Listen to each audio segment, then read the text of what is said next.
Salut Félix, c'était Julien. Je voulais te dire un grand bravo et un grand merci pour tes vidéos qui me régalent l'esprit, je m'en nourris. D'ailleurs, en parlant de nourriture, tu vois, je suis devant un magnifique restaurant qui fait un petit peu de vente à emporter en ce moment, en cette période de confinement, et ça me faisait penser à une expression, la faim justifie les moyens. Mais moi je croyais que la faim, c'était la faim, l'appétit, et je crois que je me suis planté. Donc si tu peux nous expliquer cette expression, eh ben, je suis preneur. La faim justifie les moyens ?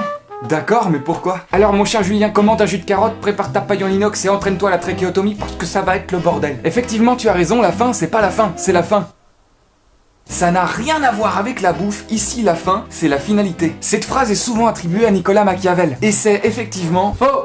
L'idée nous vient de Machiavel, mais la formulation exacte de cette citation nous vient d'un autre petit cum, Philippe de Comines. On y reviendra, mais d'abord parlons de Los Padres del Machiaveles. J'ai pris Swahili en deuxième langue, pourquoi tu juges ? Rondo la bataki dogo. Machiavel, c'est un petit Italien qui vient de Florence et qui a fait des études de droit. Et c'est dans son traité politique Le Prince qu'il expose pour la première fois sa pensée qu'on appellera plus tard le machiavélisme. Parce que oui, machiavélisme, du coup, ça vient de Machiavel. Are you sure about that? Du coup, si t'es comme moi, tu t'imagines un mec ultra badass, un peu sombre, brun ténébreux, qui torture des souris dans sa cave. Mais j'ai retrouvé son portrait. Je te laisse admirer par toi-même. Avoue qu'il a pas du tout une tête de méchant. Il a pas du tout une tête de méchant. Lui, il a une tête de méchant. Mais lui, il a une tête de loustique. De petit loustique. On dirait qu'il vient de mettre un coup de Saint-Péter sur la chaise de son professeur d'économie. Et effectivement, Machiavel n'est pas méchant.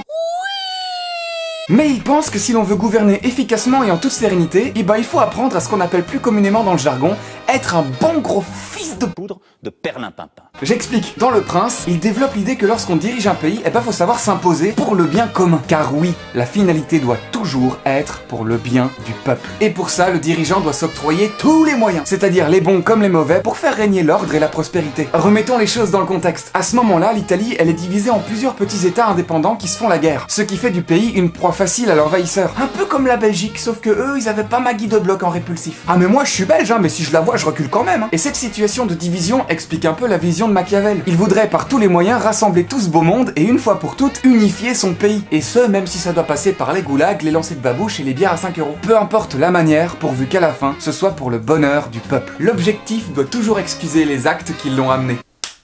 T'avais une mouche ? C'est d'ailleurs en s'appuyant sur cette philosophie qu'il fera l'éloge du seigneur César Borgia. Et lui, pour le coup, c'est vachement moins téloustique. César Borgia, pour pas se faire emmerder par ses ennemis, il a décidé de les inviter à un énorme banquet de réconciliation. Et quand tout le monde s'est pointé avec sa petite bouteille de rouge à 5 €, eh ben, il les a tous fait buter. Ah, ça savait faire la fête à cette époque, on était... Tiens, c'est marrant, cette histoire de repas piégé là, ça me fait penser à quelque chose. Mais quoi déjà ? Ah, j'arrive pas à retomber dessus, c'est ouf. You know nothing, Jon Snow. Et cette philosophie va grandement inspirer Philippe de Comines, qui lui du coup va jouer les girouettes pour garder son poste et prendre des promotions. Et qui écrira plus tard dans ses mémoires, la fin justifie les moyens. Alors que Machiavel, lui...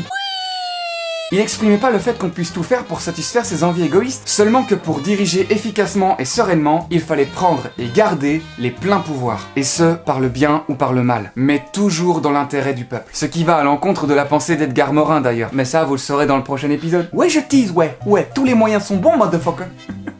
Allez, d'ici là, prenez soin de vous. Et à demain pour une nouvelle citation.